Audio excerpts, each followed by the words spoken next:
बोलो साईनाथ महाराज की जय। प्रिय भक्तों, अब हम आगे के अध्याय की साईनाथ बाबा की कथा शुरू करते हैं। इस अध्याय में हेमाड पंथ ने श्री विनायक हरिश्चंद्र ठाकुर, बीए, श्री अनंतराव पाटकर, पुणे निवासी तथा पंढरपुर के एक वकील की कथाओं का वर्णन किया है। यह एक साधारण सा नियम है कि गत जन्मों के शुभ कर्मों के फलस्वरूप ही हमें संतों का सानिध्य प्राप्त होता है और उनकी कृपा प्राप्त होती है। संतों द्वारा लोक शिक्षा का कार्य चिरकाल से ही विश्व में चला आ रहा है और वो अपने उद्देश्य की पूर्ति के लिए स्वयं प्रकट होते हैं। हालांकि हर एक संत का कार्य स्थल भिन्न भिन्न होता है, परंतु वे सब पूर्णतः एक ही होते हैं। वे सब उस सर्वशक्तिमान परमेश्वर की शक्ति हैं और उसके अंतर्गत एक ही लहर में कार्य करते हैं। अब आपको श्री ठाकुर जी की कथा सुनाते हैं। श्री वी.एस. ठाकुर रेवेन्यू विभाग में एक कर्मचारी थे। एक समय भूमि नापने वाले दल के साथ कार्य करते हुए बेलगांव के समीप पहुँचे। वहाँ उन्हें एक संत पुरुष मिले जिसकी उन्होंने चरण वंदना की। वे अपने भक्तों को विचार सागर नामक ग्रंथ का भाव समझा रहे थे। जब श्री ठाकुर उनसे विदाई लेने लगे तो उन्होंने कहा, तुम्हें इस ग्रंथ का अध्ययन अवश्य करना चाहिए। ऐसा करने से तुम्हारी सारी इच्छाएं पूरी हो जाएंगी तथा भविष्य में जब तुम उत्तर दिशा की ओर जाओगे तो तुम्हें सौभाग्यवश तुम्हारी एक महान संत से भेंट होगी जो मार्ग प्रदर्शन कर तुम्हारे हृदय को शांति और सुख प्रदान करेंगे। बाद में ठाकुर जी का ट्रांसफ़र हो गया, जुन्नर को हो गया। वहाँ से घाट पार करके जाना पड़ता था, लेकिन घाट इतना गहरा था कि उसे पार करना बहुत ही कठिन था। इसलिए उन्होंने भैंसे की सवारी की और भैंसे की सवारी करने के बाद उस घाट को पार किया। लेकिन ये सवारी उन्हें बहुत ही कष्टदायी लगी। इसके पश्चात उनका ट्रांसफ़र जो है कल्याण में हो गया। वहाँ उन्हें नाना साहेब चंदोरकर जी से परिचय हुआ। तो चंदोरकर जी ने जब उन्हें साईं बाबा के बारे में बताया, उन्हें साईं बाबा की दर्शन करने की बहुत ज़्यादा इच्छा हुई। उन्होंने चंदोरकर जी से कहा, साईं बाबा के दर्शन करने चलते हैं, परंतु न्यायालय में काम होने के कारण वे ना जा सके और नाना साहब अकेले ही चले गए। लेकिन न्यायालय में मुकदमे की तारीख आगे पड़ गई तो इसलिए उन्हें अकेले ही शिरडी जाना पड़ा। वे अपने कुछ मित्रों के साथ साईं बाबा के दर्शन को गए। उन्होंने बाबा के दर्शन किए, उनके चरण कमलों की आराधना कर बहुत ही प्रसन्न हुए। आँखों से अश्रुधाराएं बहने लगी। त्रिकालदर्शी बाबा ने उनसे कहा, इस स्थान का मार्ग इतना सुगम नहीं है जितना कि कांवड़ी संत ने अप्पा के उपदेश या घाट को पार करते समय आपने भैंसे की सवारी की थी। आध्यात्मिक पथ पर चलने के लिए तुम्हें घोर परिश्रम करना पड़ेगा, क्योंकि यह अत्यंत कठिन मार्ग है।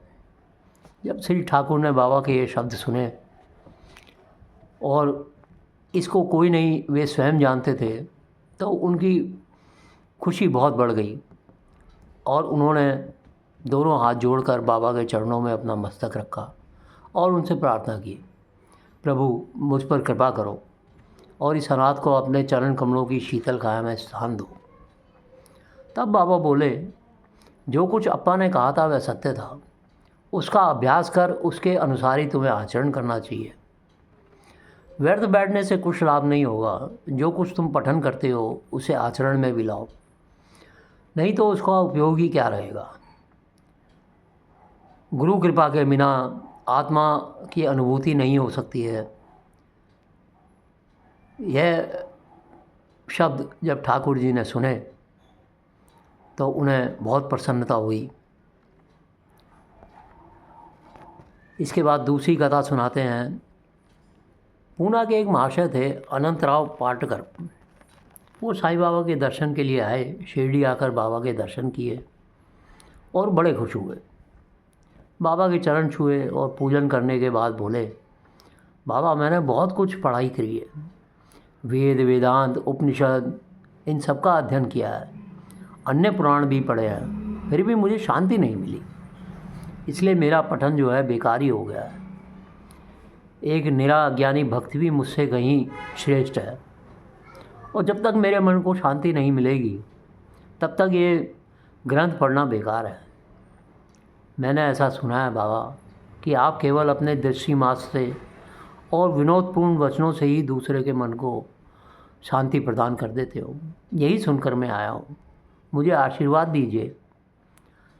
बाबा ने उसको उपदेश देने के बाद एक कथा सुनाई। एक समय शिरडी में एक सौदागर आया। उस सौदागर के सामने घोड़ी ने लीद कर दी, तो सौदागर ने अपनी धोती का एक छोर बिछाकर उसमें लीद के 9 गोले रख लिए।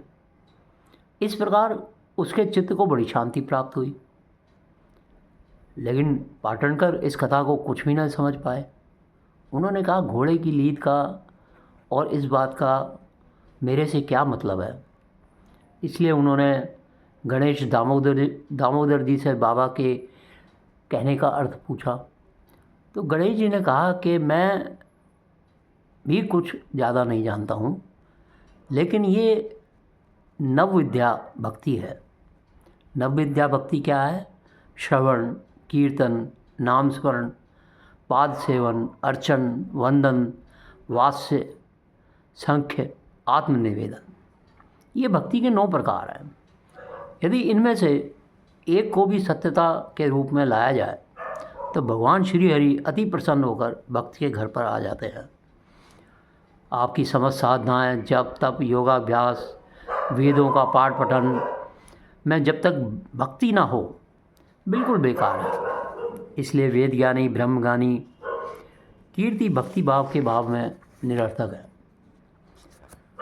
दूसरे दिन जब पाटकर बाबा को प्रणाम करने के लिए गए तो बाबा ने पूछा, क्या तुमने लीद के 9 गोले इकट्ठे कर लिए हैं? उन्होंने कहा, बाबा मैं अनाश्रित हूँ, आपकी कृपा के बिना उन्हें सरलतापूर्वक इकट्ठा करना संभव नहीं है। तब बाबा ने उन्हें आशीर्वाद दिया और सांत्वना दी, तुम्हें सुख और शांति प्राप्त हो जाएगी। जिसे सुनकर पाटकर जी बड़े खुश हुए और बाबा के चरणों में शीश नवा।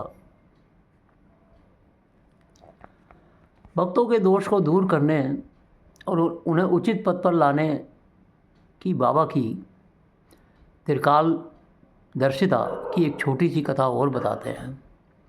एक समय पंढरपुर में वकील साहब आए। उन्होंने बाबा के दर्शन किए, प्रणाम किया और कुछ दक्षिणा भी भेंट करी और एक कोने में बैठकर वार्तालाप सुनने लगे। बाबा ने उनकी ओर देखा और कहा, लोग कितने दूर थे, वे यहाँ तो आकर चरणों पर गिरते हैं और दक्षिणा देते हैं, परंतु पीठ पीछे निंदा करते हैं। ये बड़े आश्चर्य की बात है। वकील साहब को ये बात समझ में आई, बाकी किसी को तो ये इसका अर्थ समझ में ना आया, लेकिन वकील साहब ये समझ गए कि ये मेरे ही बारे में कह रहे हैं। वो इसलिए कि वकील साहब जब अन्य वकीलों के साथ अपने वकीलों के कमरे में चर्चा कर रहे थे तो वहाँ पर किसी की बीमारी के संबंध में उन्होंने कहा था, क्या डॉक्टर के पास जाने के बजाय बाबा की शरण में जाने से इस बीमारी का छुटकारा संभव है? क्या किसी पढ़े लिखे व्यक्ति को ऐसे करना चाहिए और बाबा के पास जाके बीमारी ठीक करानी चाहिए? तो वह वकील साहब और नूलकर साहब जो साईं बाबा का बहुत उपहास कर रहे थे, और वकील साहब ने भी इस आलोचना में हाथ बटाया था। श्री साईं बाबा ने उसी बात को ध्यान में रखते हुए मेरे दूषित आचरण पर प्रकाश डाला है। वकील साहब बोले, ये मेरे लिए उपहास नहीं परंतु बाबा का एक उपकार है और एक उपदेश है कि मुझे किसी की निंदा नहीं करनी चाहिए और दूसरे के कार्य में विघ्न नहीं डालना चाहिए। शिरडी और पंढरपुर में लगभग 300 मील का अंतर है, फिर भी बाबा सर्वज्ञ हैं। उन्होंने जान लिया कि वहाँ वकील साहब के बार रूम में क्या चल रहा था। मार्ग में आने वाली नदियाँ, जंगल, पहाड़ उनकी सर्वज्ञता के लिए रोड़ा ना बन सकी। वे सबके हृदय की गूढ़ बात जान लेते थे और उनसे कोई छिपा नहीं था। समीप की वस्तु या दूर की वस्तु उनके लिए दिन के प्रकाश के समान थी। उनकी सर्वव्यापक दृष्टि से ओझल नहीं थी। इस घटना से वकील साहब को शिक्षा मिली कि कभी भी किसी की निंदा नहीं करनी चाहिए। यह कथा केवल वकील साहब के लिए नहीं, वरन हम सबके लिए शिक्षाप्रद है। श्री साईं बाबा की महानता कोई नहीं आंक सकता है, न ही कोई उनकी अद्भुत लीलाओं का वर्णन कर सकता है। उनकी जीवनी भी तदनुरूप ही है, क्योंकि वे ब्रह्म स्वरूप है। प्रिय भक्तों, आगे की कथा हम अगले अध्याय में शुरू करेंगे। तब तक के लिए सभी से प्रार्थना है, साईं साईं करते रहें, साईं बाबा का नाम जपते रहें। साईं सबका कल्याण करने वाले हैं, वो बहुत दयालु हैं, बहुत कृपालु हैं। कहते हैं बाबा, रखना मुझ में दृढ़ विश्वास, करे समाधि पूरी आस। तो इन्हीं शब्दों के साथ आपसे एक और प्रार्थना करेंगे कि चैनल को सब्सक्राइब करें, लाइक करें, शेयर करें और बाबा का नाम हमेशा लेते रहें। बोलो साईनाथ महाराज की जय।